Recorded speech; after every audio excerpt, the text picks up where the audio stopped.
All right, good. Welcome to the SBC, our Sustainable Lecture Series. Tonight's lecture is called Solar Electricity on Your Roof. Lee Tavenner from Plexus is going to describe to us methods for installing solar power on your roof and also some of the funding opportunities that are available out there right now. Lee is one of the owners of Plexus here in town, and they've been operating since the 1980s and have experience with both solar voltaics, which is solar electricity, and also solar hot water. And so we'll be able to hear him present, and then we'll ask him questions afterwards. I will go ahead and turn it over to Lee and let him tell you more of his credentials, etc. All right. Thank you, Susan. And I guess the mic's working, I hope. Well, this is quite a crowd. I'm glad to see this kind of a turnout. I'm Lee Tavenner, and I have Plexus with my partner, Mary Hamilton. We've run the store for about 10 years now, and we do solar installation. Traditionally, what we've done is off-grid systems. And with the off-grid system, it's basically putting in a power system where you're using solar or other renewable energy sources to produce power. And the traditional thing that's always happened with this, that in our business anyway, is that it's made for people to produce their own power in a remote setting. So it isn't something that's been coming around to the grid until recently.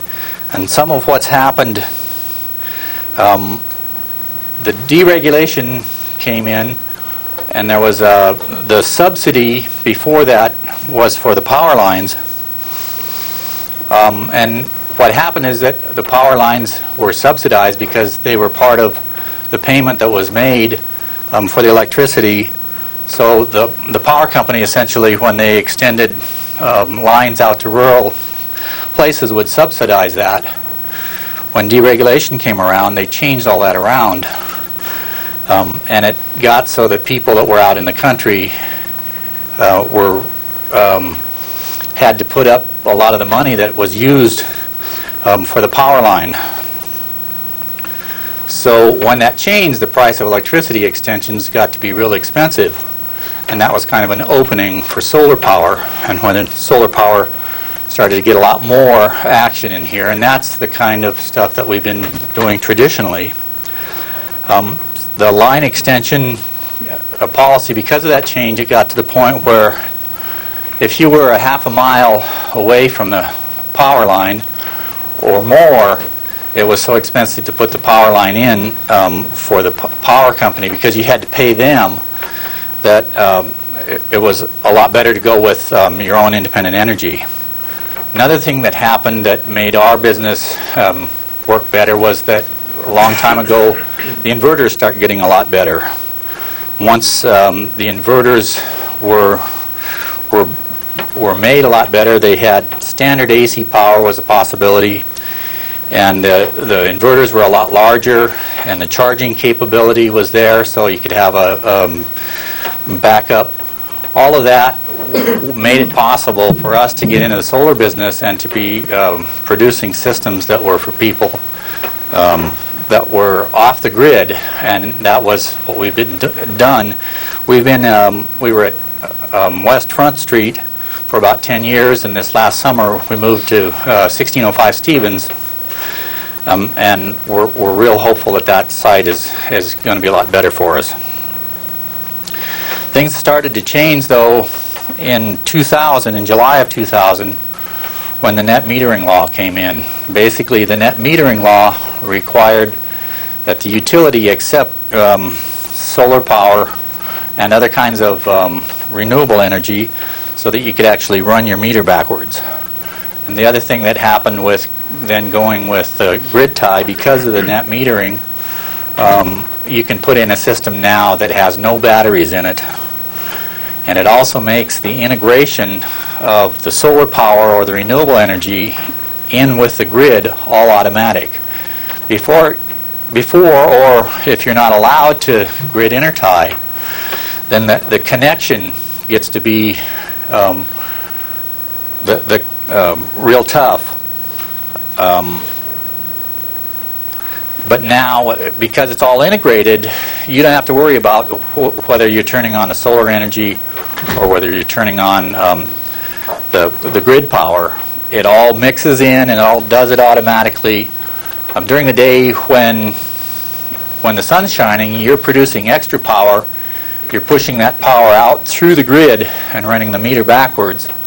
And then at night, when you're using more grid power than your solar, then you're drawing power off of the grid. Most of the projects that are done with the grid, it's changed our business quite a bit. We do a lot of grid intertie work now. But most of those projects since July of 2000 are projects that were funded by USB, and the USB funds are part of what Northwestern Energy does as a grant program. Anyway, that's kind of the background of where we fit into this picture. So with the off-grid traditional systems, we were always putting in batteries, and we were generally putting in generators, because the batteries, of course, in order to be off-grid, you have to store the power in order to be able to use it other than when the solar is on. And generally speaking, most of the solar systems need some sort of a generator backup for wintertime. So a lot of the systems we did had a generator that would back up the solar for just a little bit in the wintertime. Now when you go to the grid, it's kind of a whole different thing. I'll just briefly describe what a grid system is like. Usually it has solar panels that are, generally speaking, somewhere around this size. And these panels will be placed on the roof, or they can be placed on a pole somewhere near the house. We like to see them on the roof. That's a pretty good place to put them. And the other thing is, if you put them on a pole out in the yard, you can also make them track. So that's the main part of the source of power for a grid-tied system. We'll take a lot of systems will use anywhere from 6 to 48 of these panels on the roof. One way to do that is to put the panels flush mount with the roof. That's aesthetically the more pleasing way to do it.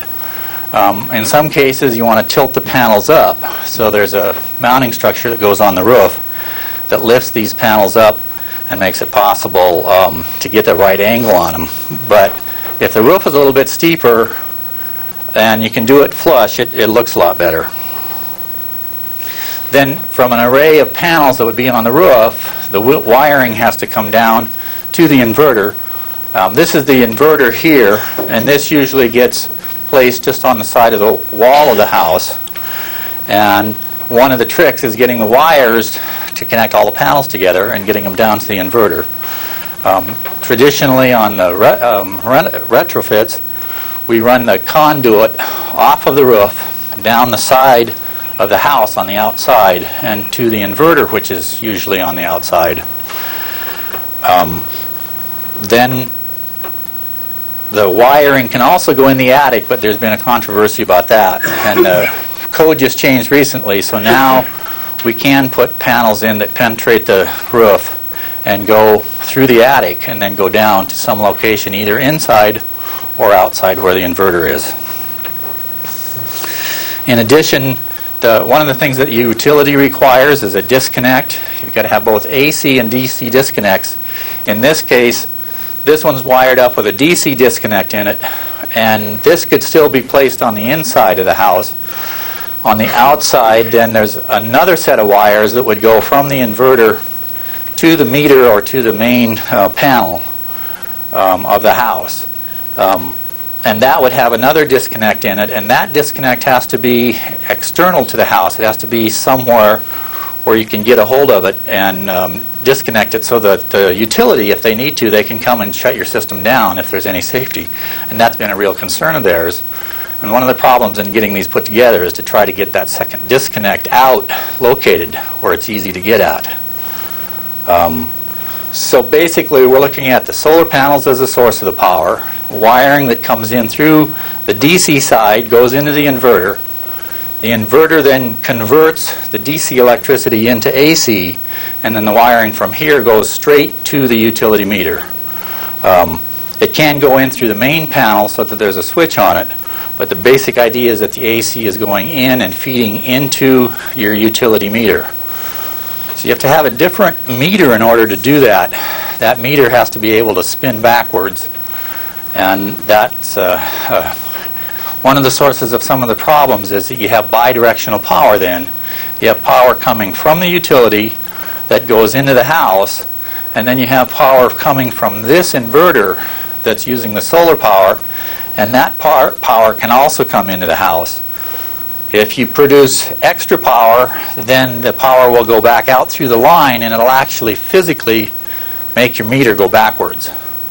And that then starts some complications in terms of metering. One of the things that we've had to go through quite a bit is trying to get the meters changed out. The meters that you have right now will physically go backwards, but the system that they have for getting that information to the meter readers, to the guys that go around and have these little radios that ask your meter what the story is, those things, when you put the inverters and everything on at first, will double speed. So you end up with a bill that's twice as big.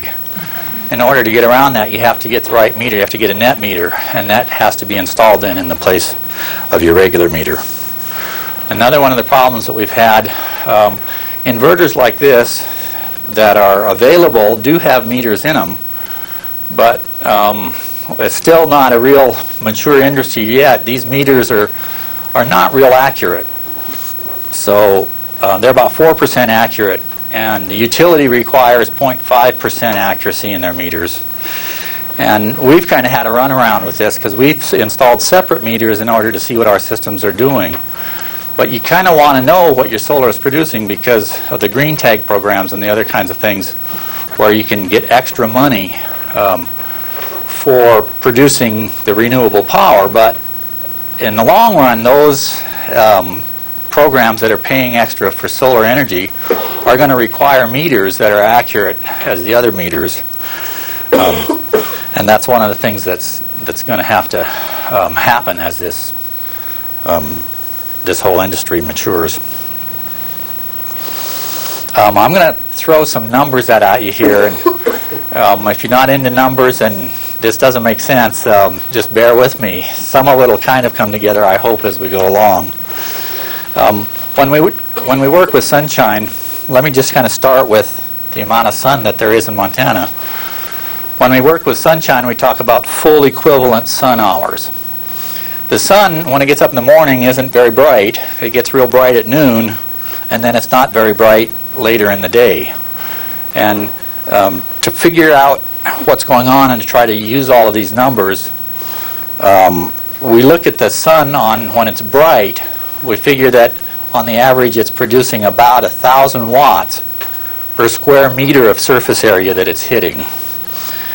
Well, to simplify everything, we kind of reduce it. Instead of having that curve of a little bit of sun early in the day and then a lot more and then less, we try to reduce that to full equivalent sun hours based on 1,000 watts per square meter.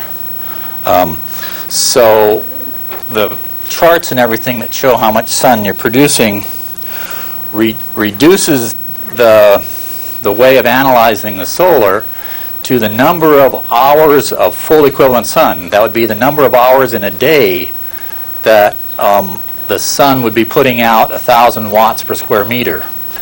And so in Missoula, for example, if you have a flat plate collector at 30 degrees, it's going to receive 4.4 hours per day on the average throughout the whole year of sun at 1,000 watts per square meter. Now, if you put a tracker on a system, you're going to kick it up quite a bit. Your average goes from 4.4 hours up to 5.7 hours. And it's a little higher than that in Billings because they don't have quite so much cloud cover. So if you look at it that way, you've got 4.4 hours per day, or 1,600 hours per year. So your solar resource in the Missoula area is about 1,600 hours per year. Now let me try to throw that at a panel.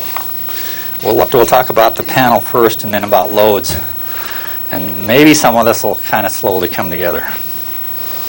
A panel like this, if you take the area of the panel itself, this panel is about 1.16 square meters in size. So at noon on a nice bright sunny day, the amount of sunlight in terms of energy that's going to hit this is about 1,160 watts. So if this panel was 100% efficient and could convert all of the sunlight hitting it into energy, it would actually produce 1,160 watts. Well, unfortunately, it's not quite 100% efficient. This panel is rated at 185 watts.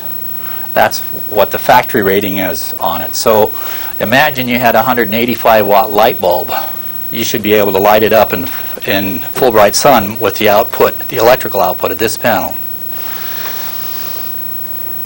So you figure that out. It's 1,160 watts of energy going into it from the sun, and it's putting out 185 watts. That makes the panel about 16% efficient. So you can see there's a lot of room to move when you're talking about solar. Now when we do this, we're going to produce DC power. We've got to get DC power to the inverter, through the inverter, and back out as AC power. And there's going to be losses in the inverter, and there's going to be losses from mismatches in the panels. There's going to be losses from dirt and stuff that gets on the panel. And generally, we figure that altogether is about a 20% loss. So we start off with 1,160 watts per square meter, or 1,160 watts hitting this panel. We're going to get about 185 watts out of it theoretically. And the reality is we come out with about 150 watts when the sunshine is bright.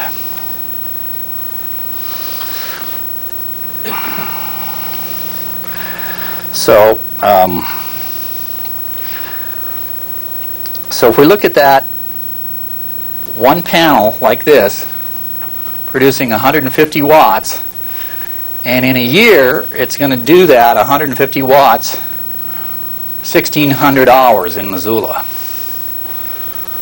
So that means this panel will produce about 240 kilowatt hours a year. Now you've got something you can relate to. This is what you get on your bill. It tells you how many kilowatt hours you were charged for last month's electricity usage. If we wanted to produce 1,000 watts AC, we'd need 6.7 of these panels.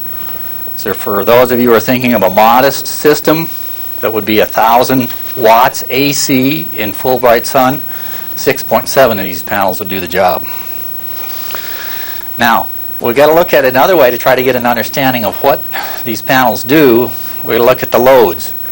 In the case of the grid tie, one of the nice things about grid tie is that we don't have to produce all the electricity that we're going to use. Remember back on the grid tie system, we had to produce it all. We had to have enough capability there to produce enough power for everything that we were going to use. So we had to put in a big system, and a lot of the time we're not able to use all of that power. When we go to the grid, it becomes more of an economic matter. Because these two powers mix, and they mix well, we can put in a system that only produces a quarter of the entire amount of power that the house uses, and that'll work just fine. It'll just reduce the bill by a quarter.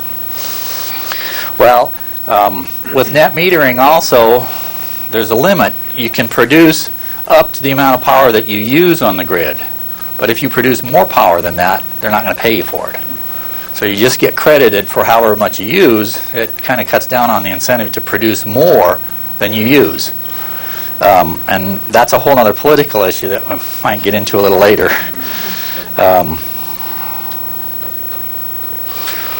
So if we come back and look at the average home, and this is a little bit of a misnomer, but Montana Power says that the average home in Montana uses 1,000 watts continuous, 24 hours a day. And that's including a certain amount of electric heat. 1,000 watts continuous is 24 kilowatt hours a day, or 720 kilowatt hours a month, or 8,760 kilowatt hours a year.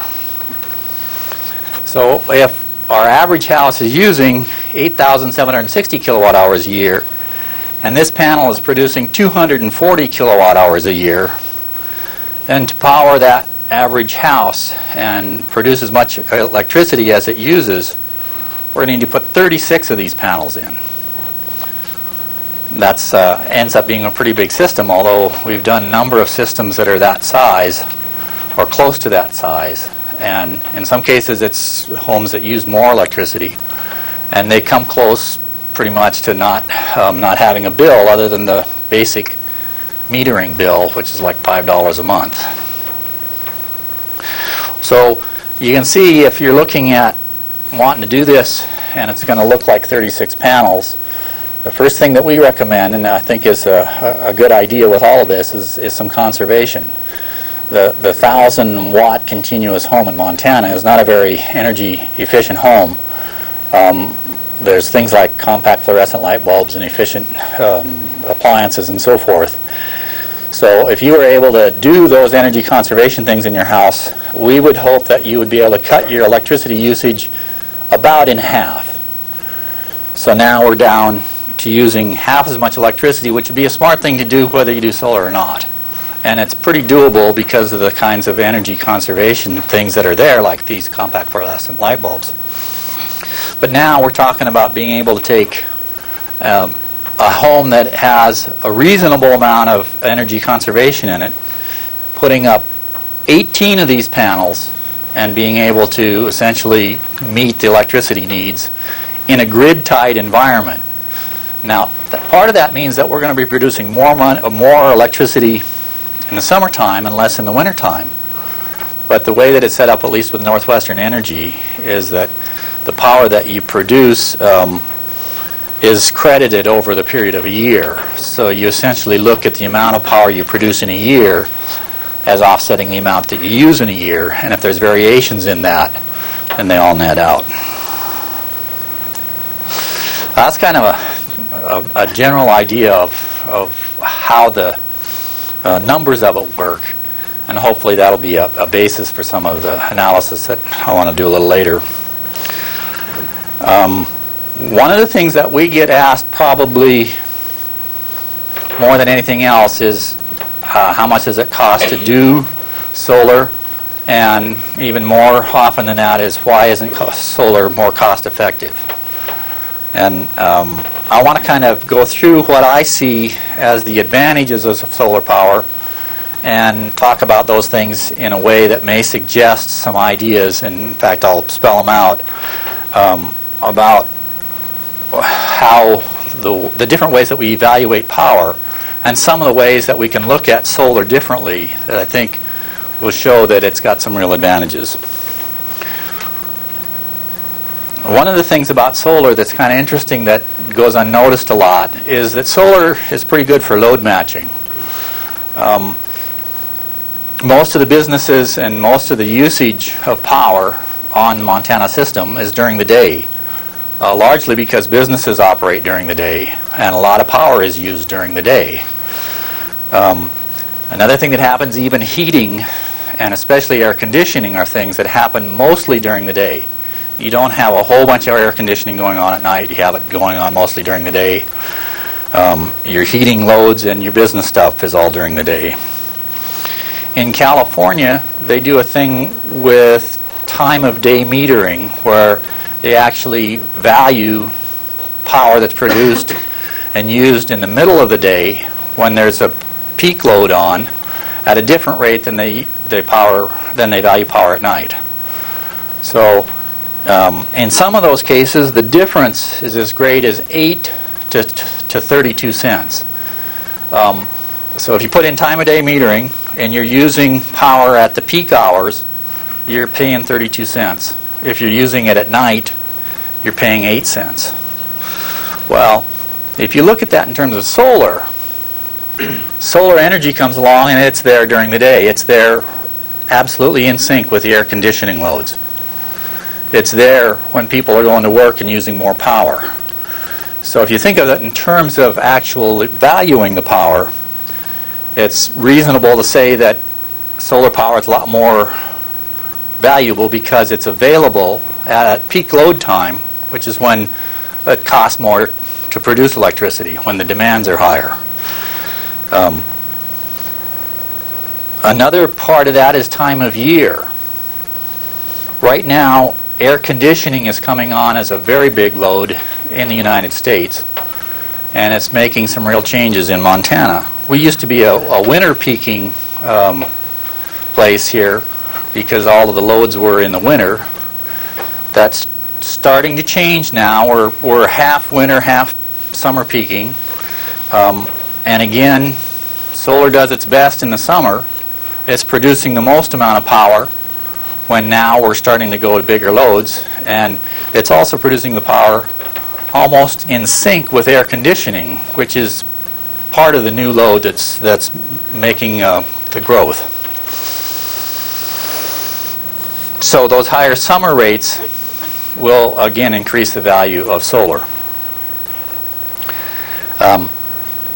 Another one that's, I think, very important is transmission.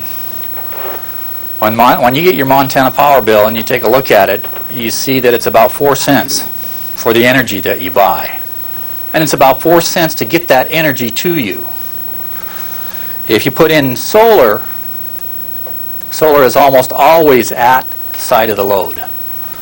The amount of wiring that goes from the panels to where the electricity is used is very, very short. So one of the things we're having problems with, new power lines are difficult to site, and they're unpopular, and they're expensive. A lot of people say that the transmission system has not been kept up. We haven't spent enough money on a transmission system to keep it modern. And part of that is because the utilities are reluctant to push in and make new power lines. So one of the things that putting a lot of solar on does is put the electricity source where the power is going to be used. If you look at that at the cost of what it costs to transmit the power, then you're saving about half of the cost when you use solar power as compared to central station power. So that's another huge difference in there. And then there's the traditional advantages that I think we need to talk a little bit more about. Solar is a renewable resource, so that gets us away from most of the electricity that we have as options now, which is fossil fuels, namely coal, gas, and oil.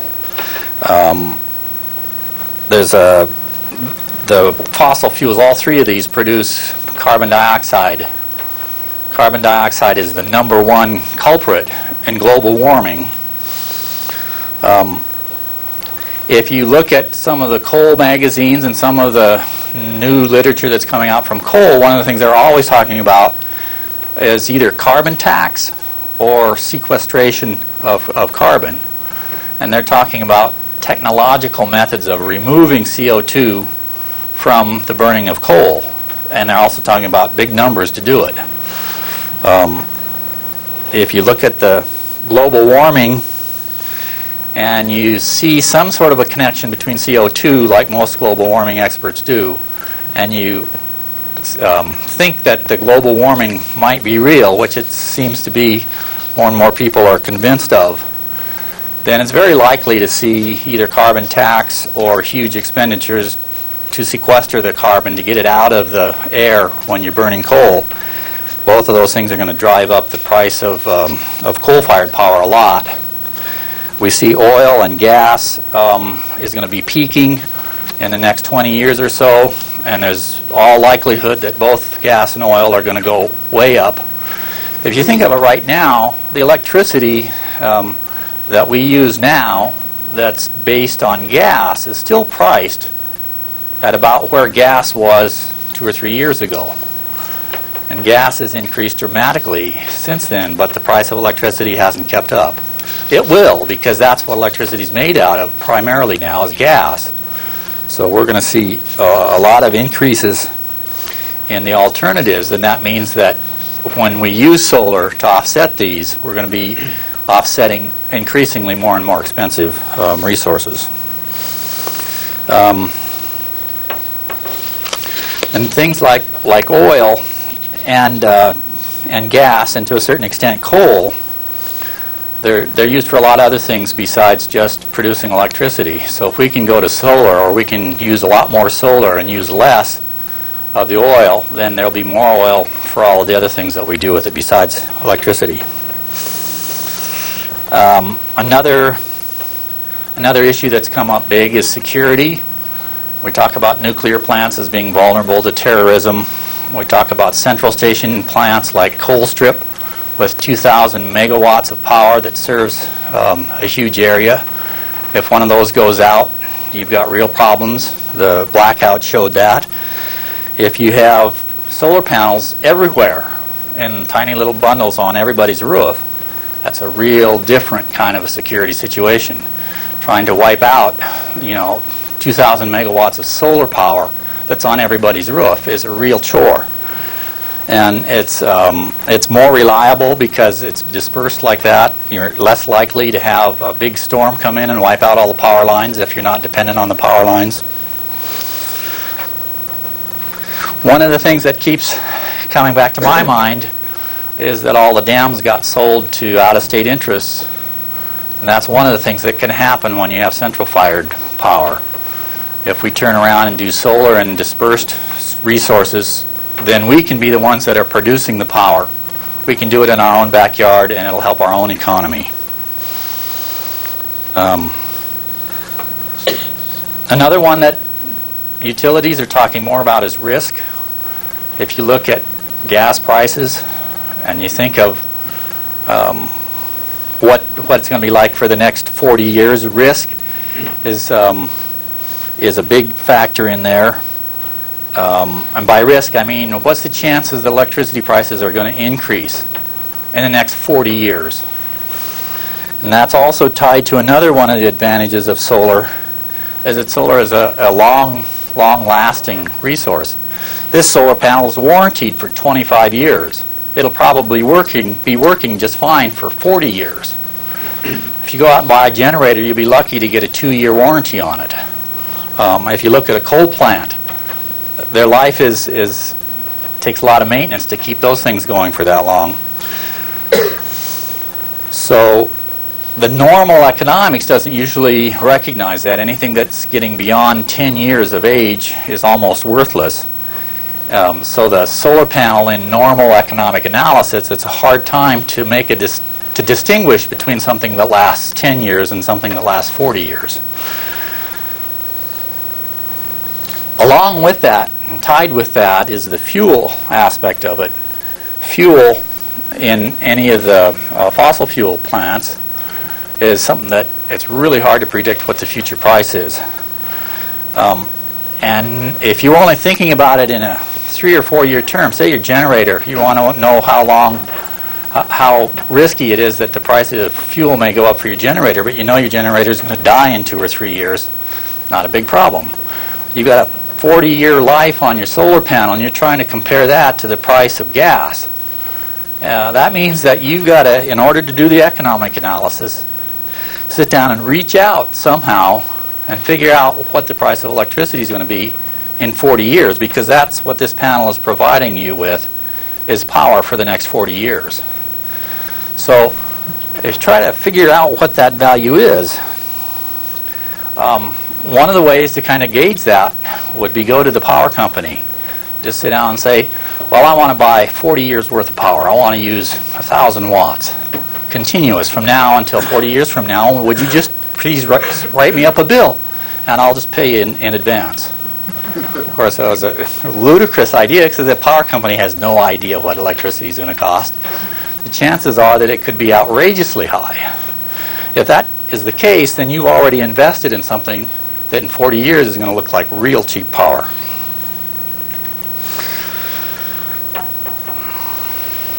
Well, those are kinds of little ideas about economics, and those are the things that I try to go through with people when they look at what it costs to put in a solar system and what the advantages are.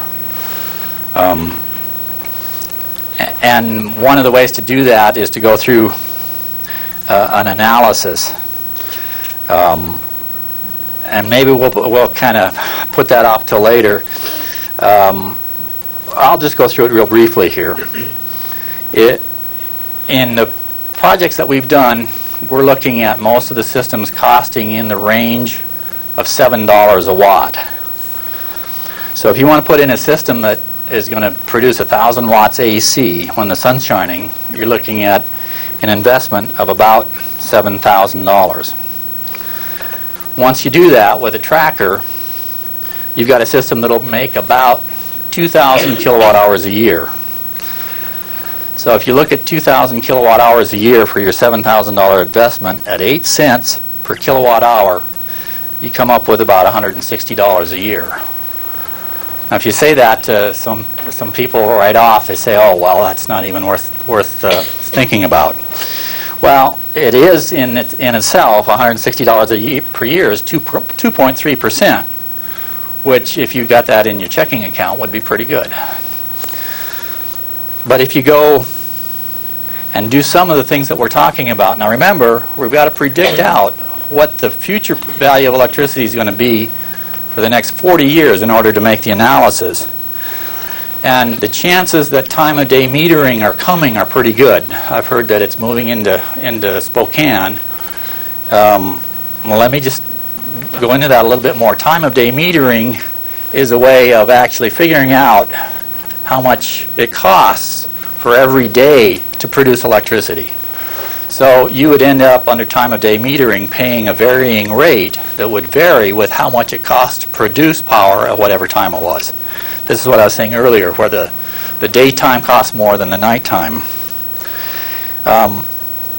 So you could look at trying to figure out what the true value of solar power is going to be over the next 40 years. You would take the 8 cents that per kilowatt hour that you're offsetting from the Montana power line, and my guess, and these are all things that would be subject to argument, my guess is that if time of day metering comes in, then solar energy will be just about worth twice what it is now, just straight on the time of day metering issue alone. Then you've got to make some adjustment for the time of year. We produce a lot more solar energy in the summer than in the winter, and that's going to come at a premium as air conditioning increases. We could take something simple like 1.1 as an increase, as a difference in the price because of that summer-winter difference. You're going to reduce transmission costs by going to solar. If you use more and more solar, especially for the peak loads that are happening during the solar hours, then you're going to have less need for transmission. And that's going to be worth something because transmission's expensive. Let's be conservative about that and call that 1.1. Now, whose guess it is what's going to happen with the carbon dioxide and the global warming if we get into the Kyoto Protocol and the world finally is convinced, including the U.S., that global warming is a real problem and that CO2 is the primary culprit, then your solar energy may well be worth at least 1.5 times what we're talking about now. That would be a conservative number, I would think. If you just take the amount of money that it takes to pull carbon dioxide out of coal burning, you're going to come up with a lot bigger numbers than that. But they don't really know very well how to do that yet. And assuming that they could figure that out, maybe it'd be safe to say that the price of coal-fired energy would only double or triple. So we'll say 1.5 for not producing carbon dioxide. Security, obviously, is fairly expensive. We'll say 1.1 for security. You take those on the 8 cents, which is already low for Montana Power. I think that's going to go up in the next while. And you use all of those multipliers, and you come out with 32 cents per kilowatt hour.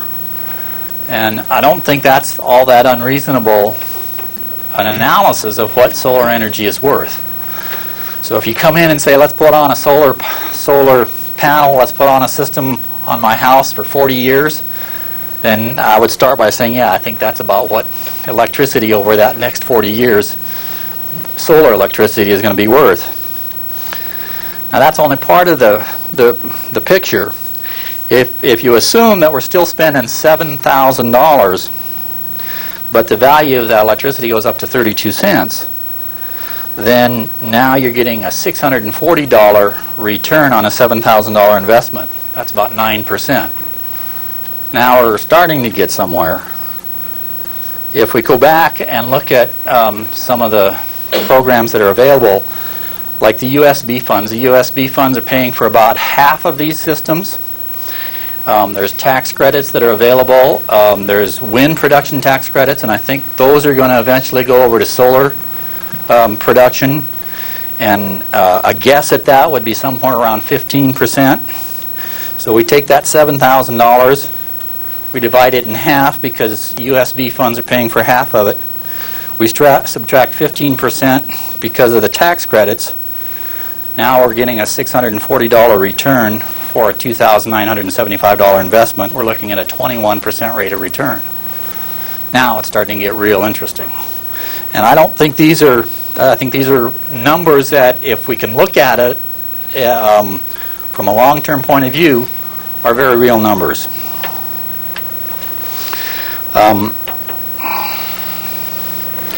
Let me say a little bit more just about the tax credits and the USB funds. Now the USB funds are up and down. The legislature is figuring out more about them now. But we've seen throughout the country a whole set of ways of trying to value renewable energy at something other than the market, because the market isn't telling the real story. A lot of people are saying, you know, there's other concerns in here that don't get reflected in the cost of electricity. One of them is the global warming. They're saying that all of the fossil fuel sources are real cheap, but they're still producing huge amounts of CO2. So the real expense of the coal-fired power is much higher than what it actually is costing. And right now that may not make a big difference, but in the next 40 years, which is the life of our solar panel, that is going to be a big difference. And what's happened is, because the market systems for valuing these less tangible kinds of things, like global warming is one of them, environmental benefits is another one. All of these are making enough impact on the society that they're doing a whole set of things that are trying to get around the failure of the economic system to truly value electricity at what it is. And one of the ways to do that is green tags. There's a whole market for green tags where people are paying additional money for electricity that's produced by renewable resources. Another one is portfolio requirements, where they're passing laws in a lot of states all over the country. And the idea of it is to try to make governments buy more renewable energy in order to make the economics work out. These are ways that I think are representative of what we see as a much higher value in solar energy and renewable energy than the market gives, and are substitute methods that I think are going to continue to be there for quite a while. The one more thing to say here, if you look at, just to try to get this amortization thing a little bit, and the long-term value, if you look at the investment in a solar panel and you analyze it for what it's worth for the next 10 years, say you put $7,000 in it, and in 10 years you get 20,000 kilowatt hours out of it, that means solar electricity costs about 35 cents a kilowatt. But if you look at it over a period of 40 years, it's the same panel, it's the same cost today, it's the same everything, but you just change the way that you look at it. You don't look at it in a 10-year window, you look at it in a 40-year window. The price goes from 35 cents down to 8 cents per kilowatt hour. And that's part of the trouble we have in terms of the analysis, that this analysis has really got to change in order to be able to look at the reality of how long the panel lasts and the reality of all of the other benefits that the solar energy can give you that we can't get in other ways. Well, that kind of covers what I had. And we'll open it up to questions. Yeah. Can you tell us a little bit about solar hot water and how that works? Yeah, I can. We've done a couple of systems, 3 altogether now, of solar hot water. One was a big one in Drummond, 12 panels on an industrial wool mill, and then we've done 2 small solar hot water systems in Missoula. And we look at 18% as the efficiency of converting solar energy, sun energy, into electricity. When you get to solar hot water, you're looking at a conversion rate of between 60 and 70%. So just the initial numbers are hugely different. What's a little bit more difficult is that people use hot water, but not a lot of it. So you've got to basically put in 2 systems. You've got to have a backup system that's more or less the same size as it was before you decided to go solar. And then you've got to put a solar system on top of that. So your capital expense is still very high, and the main reason to do it is to reduce the cost of fuel. Well, now that when gas doubled and tripled is when all the interest started coming in hot water real seriously. And from a straight economic point of view on big systems, it's pretty straightforward. A summer swimming pool is a moneymaker in terms of converting to solar from gas. But some of the problems that you get into with the domestic systems is that you're not spending a big enough portion of your income on hot water to make a huge inroad on it. So everybody kind of says, well, yeah, I saved $20, who cares? And that's one of the problems that we run into. And the other one is that I think solar hot water, in terms of the knowledge about it and the equipment that's available, is about where photovoltaics were 6 or 8 years ago. There was one round that also hurt it real bad in the 70s when there was a lot of shoddy equipment out. That hurt the reputation. Now it's coming back, mostly because of the price in fuel. But in that sense, there's yes and no. There's things about it that are a lot smarter than photovoltaic, and there's other problems with it too.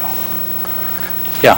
How about the hot water used as a heating system, like for radiant heat, using the hot water panels? Yeah, that's one of where the complications come in, is that you're looking at domestic water and you're looking at the heating of the house, and by adding that you're able to get a lot better, a lot more of your expenditures that you're working against. But some of those systems are pretty complicated, and the hydronic floor systems have only been around a little bit, and we're just starting to get into that now. But in Montana, generally speaking, you always want glycol. So you've got a glycol loop. If you've got glycol in the floor, it's a question of whether it's water or glycol in the floor. If you've got a different temperature regime for the house than you have for the solar hot water or for the domestic hot water, then you may have to have 2 different systems in there. And you're starting to get into some engineering that I don't think in the long run is going to be real complicated. But as of yet, the heat exchangers and all the parts of it that need to come together, it's just we're not on, the industry's not on top of it yet. They're getting closer, they're doing better, and I think it's coming. I think there's some possibilities, but it's a little complicated yet. Yeah. We have a neighbor that's got a few panels on her roof. What's cost effective for number of panels? I mean, just a few panels, you can save a few bucks, and obviously we wouldn't have any room to put 18 panels out there. Yeah, I think that becomes an economic idea of it as much as anything. It's kind of what you want to contribute or what you want to make work for you in terms of the economics. as you get into a little bit bigger systems, there's somewhat of an economy of scale. But the big thing is that you don't have to go all the way. You don't have to offset everything. You can do just a small part, and then you've got that much more security in terms of the future, knowing that that part of it's covered. I think one of the things that's interesting about that is that we're talking about the value of solar energy, but we're also in a very artificial situation where we're saying, yeah, go ahead and produce as much as you want. It's worth lots. We think it's worth all of this. Don't produce more than you're using, because then you get into a reverse situation where now the power company all of a sudden has competition. And that's part of what the net metering law did very carefully, was make net metering work. It's got a cap on it. It says don't get too big.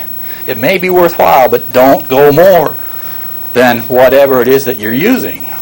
And that satisfied a lot of the political clout from the utilities by saying, well, it won't ever be a serious threat.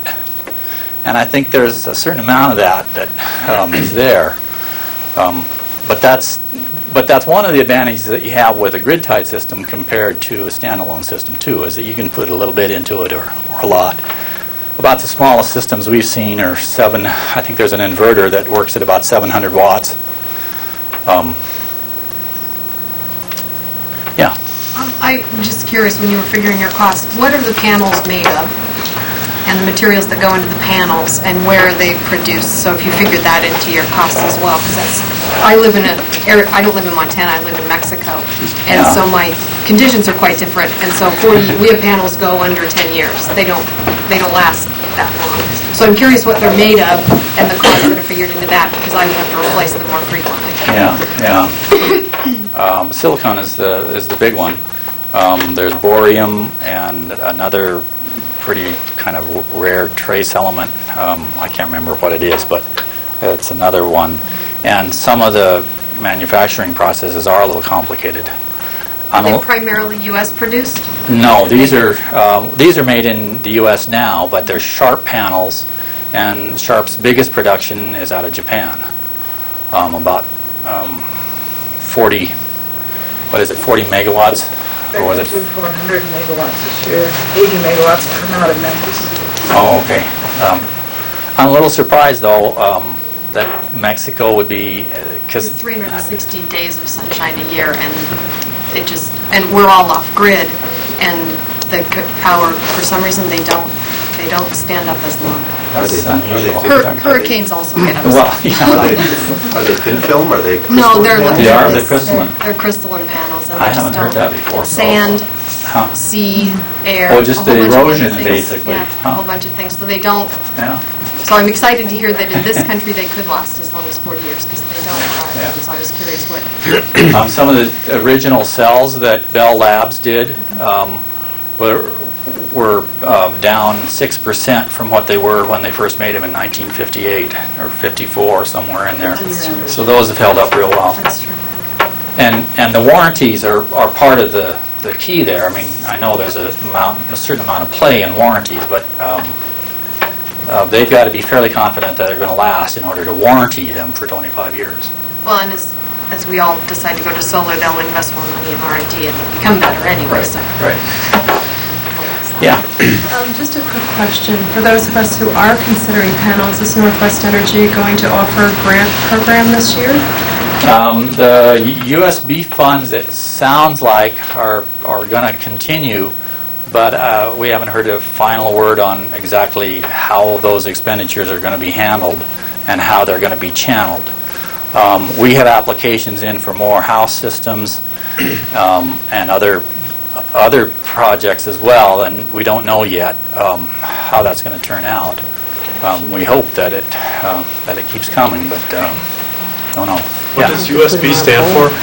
Universal Systems Benefits, and it's a curious thing that Universal Systems Benefits was put in there when Montana Power wanted to deregulate, and they were going to have trouble from both the low income and the environmental groups, because they were resisting.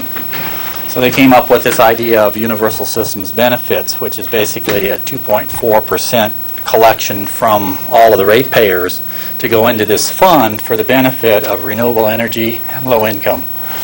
And that was, so it was a ploy, you might say, of Montana Power in order to try to get their deregulation legislation passed by mollifying the most ardent critics. And it's probably, as it turned out, it was a kind of a steamroller deal anyway with deregulation, so at least we got that much out of it. Yeah.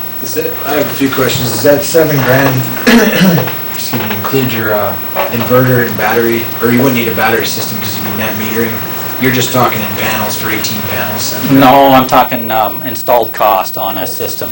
Yeah. Okay. Now it varies a little bit depending. This is kind of a real rough figure. It varies on size and everything. As you get down into the smaller systems, it can go up a little bit, and as you get into the bigger systems, it'll go down a little bit from that. And you got to remember that's a moving target too. When we started doing grid tie, we were up in the $12 to $10 per watt range. So we've already come down that much, and that's part of the reason that partly because the USB funds has allowed us to do enough of this to start to organize it better and to buy in a little bit bigger volume. And so I think that's going to continue to go down. That wasn't 18 panels, though. That was 1 kilowatt system. Yeah, that was a 1 kilowatt system. That was how many panels? That was a 1,000 watt system, 6.7 panels. Okay. So the $7 per watt. So if it was a 4,000 watt system, it would be $28,000. Right. So the other thing would be, I've been researching hydrogen fuel cells on the internet lately and stuff. It seems like, all this stuff I think is pretty suppressed by powers that be, but they say that with the borohydrides and stuff, they figured out the compression and it's safe now to transport it. And, there's a billion companies on there that are supposedly selling hydrogen fuel cell generators, but what I'm picking up is that it takes more calories, 1.5 calories of whatever source of energy to produce one calorie of hydrogen fuel. Now, are you working directly with any of these manufacturers with a unit that can be put in a home to go, if you were producing above and beyond, say if you had a hydrogen combination of solar and wind or something, and instead of losing with your net metering, you're actually able to store it, and then over time as technologies became better, instead of having a battery system, or if you're off the grid and using your hydrogen fuel cell generator instead of a battery pack to store your energy and then use it to run your car and whatever else you might want to run. Are you selling any of those units at this point, or are you working closely with those people and what they're doing? We haven't gotten into the fuel cells yet, and I say yet advisedly. I'm not sure that we will. One of the problems with fuel cells is that if you're talking about renewable energy, you start with electricity, you go to hydrogen, and that's right now about 65% efficient if you've got a really good system. And then you convert back from hydrogen to electricity, and that's maybe 55, 60%. So you multiply 50 by 60, and you come out with 30%. So you're starting off with 100 units of electricity, you go through the process and you come out with 30 units of electricity. Right. Yeah. I don't see the point. Now there's certain cases where when the efficiency of that gets to be competitive with batteries, then it may make sense as a battery, as a storage medium. And there's also niche markets where maybe one day it'll be reliable enough that it'll make sense. But I see hydrogen, maybe some possibilities in transportation, and maybe some niche markets, but that in terms of stationary use of electricity, it just doesn't make sense to me. At this point, yeah. What do you suggest the best thing to do with your solar electricity that you spill after your batteries are fully charged? We have a place in the country, and most of the days we stop charging. Yeah, and so why wouldn't you do what he suggests? That at the margin, that electricity is essentially free. Yeah, I think that's probably in the case of off-grid setups. the first thing is to try to design the system so that you have as little of that as possible. But of course, the difference between winter and summer is going to do that. And in that case, that would be a good thing to do with it. Hot water heater. Or hot water heater would be another way to do it, or irrigation pumps. Are there good resistant hot water heaters that work with solar? Because you're working pretty low. Well, that depends on how much power you've got there. If you've got a big system that's your loads are greater in the winter than they are in the summer, so you've got way extra power in the summer, then you can do some hot water stuff there. Are the USB funds available for off-grid? They are, but not. You usually have to write a grant for that and put it in separately. And I think the connection there is, the idea is if you come up with a project that means that they won't, that you're avoiding what would otherwise be a grid connection, then it qualifies. If the chances that there's ever going to be a grid connection there are nil anyway, that would be more questionable. Can we just start a revolution and screw all the qualifications? I mean, what's the holdup? Help yourself. Yeah, that would be a good way to go. Yeah. Can you give us a history? When you were doing the net metering, what voltage you going back into the system? Yeah, we're going back into the system at either 120 with some inverters or 240 with some inverters. We've got three-phase on some inverters. There's some inverters that are 480 volt, and that usually matches the size of whatever the system is. But 120 and 240 is the stuff that we work with the most. Can you give us a brief history on how the efficiency of the panels has improved over the last 15 years, and perhaps project that as far as what you might guess that efficiency would be? It seems like that 15% is not a great number. Yeah, I think when Bell Labs first did it in 1950, either 4 or 8, I can't remember, they were looking at somewhere around 6%. And it's just been a kind of a continual thing all along. When we got into it, we were looking at about 12%. And now these are, we're about 14%. We're up around 16% now and headed for 18%. There's space systems that are around 34%. And some of that's because they've got expensive stuff in them. They're working quite a bit with amorphous panels, and so far it hasn't been very good, but they're trying to find a way that's less expensive for mass producing this stuff. And if they make some breakthroughs there, then that would make quite a difference. So you could be looking at a computer chip type deal where there's enough demand to produce the incentive for people to produce them economically, the cost could go down. Well, yeah.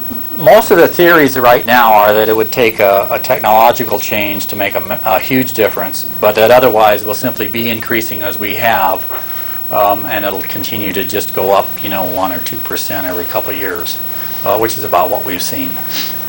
Have they followed through in the vein, like BP's had I think it was the 585, where they laser grooved the crystal and wafer, and then they put, I believe it was copper in as the conductor. Basically, there was more surface area for the conduction of the electricity. Have they followed through with that? Is that something that's ongoing? I don't know about that. I know about that they've done that, but I've never seen any results. And it's always a combination of cost effectiveness compared with how much the technology improves.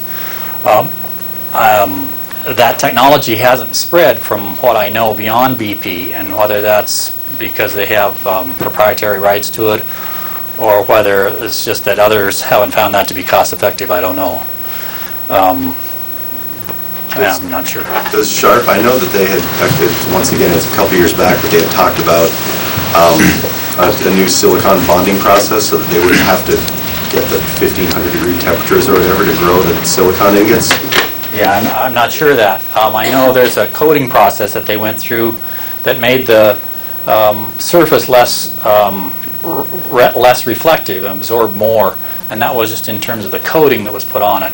And that was a change where we went from what we thought was the biggest panel we were working with a Siemens at about 150 watts, and this one came out then at 185, but it's the same size.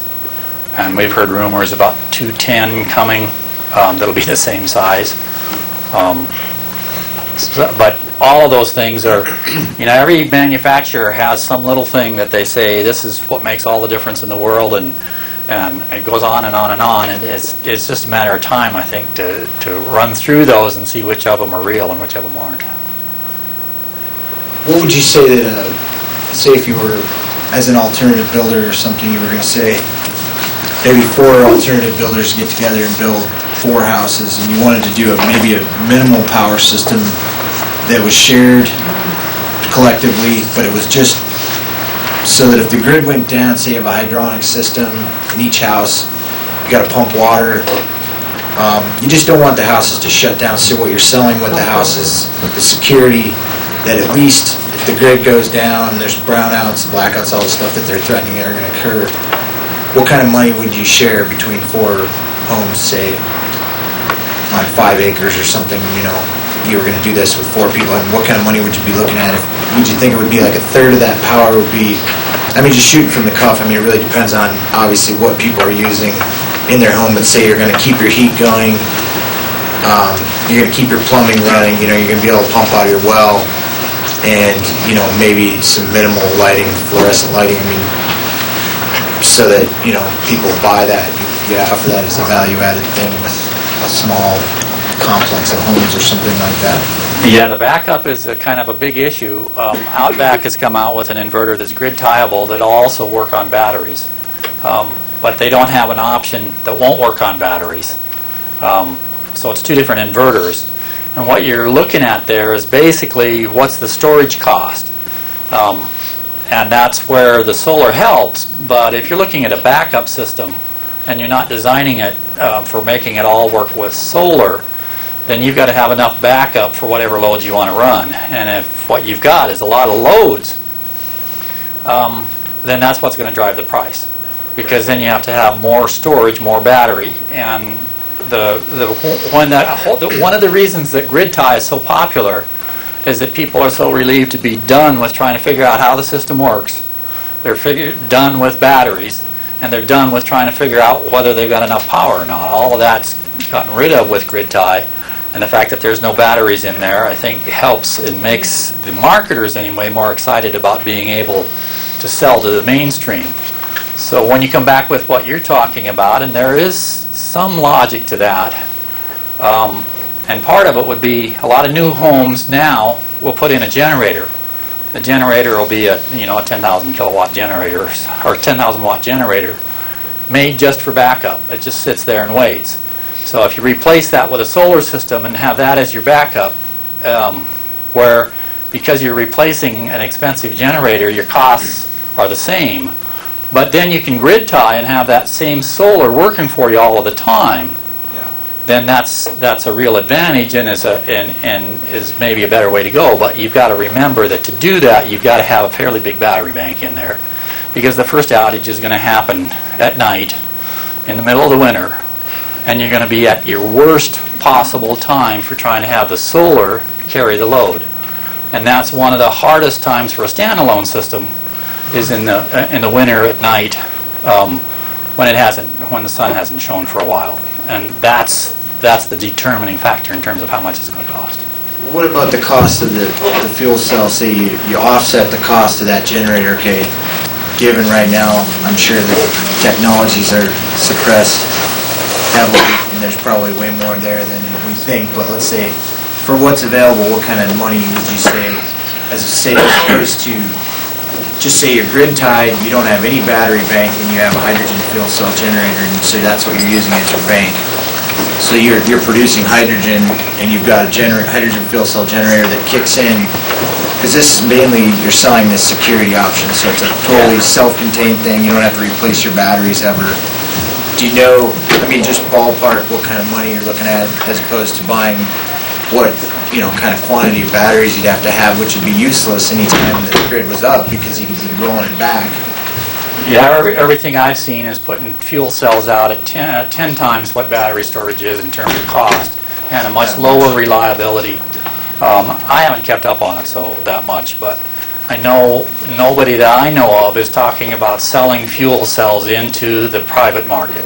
They're saying, if you want to experiment, if you're an experimenter, or you want to try to do this for promotional reasons, then we'll talk to you. But if you want to buy this as a retail product, forget it. Now, didn't the county shop up at Libby take their fuel cell out and put batteries in solar? Yeah. There's a couple of places around where they've had big fuel cells that were a real headache, and they backed out. Now, that doesn't mean that in the long run it might be there. But in terms of any of the economic costs you're talking about now, it's not even in the ballpark. Maybe it will, maybe it won't. We'll have to see where that goes. How hard is it to increase the size of the system?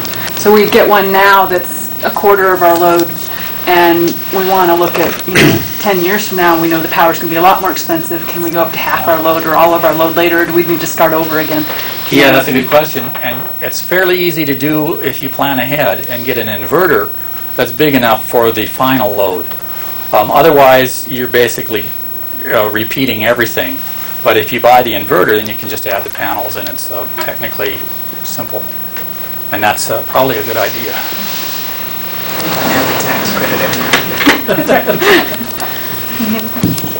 What kind of maintenance? Maintenance. All of the calls that we have are on generators. The solar panels just work really well. They're simple. There's no valves. There's no carburetors to adjust. They just sit there and work. They're great. I love them.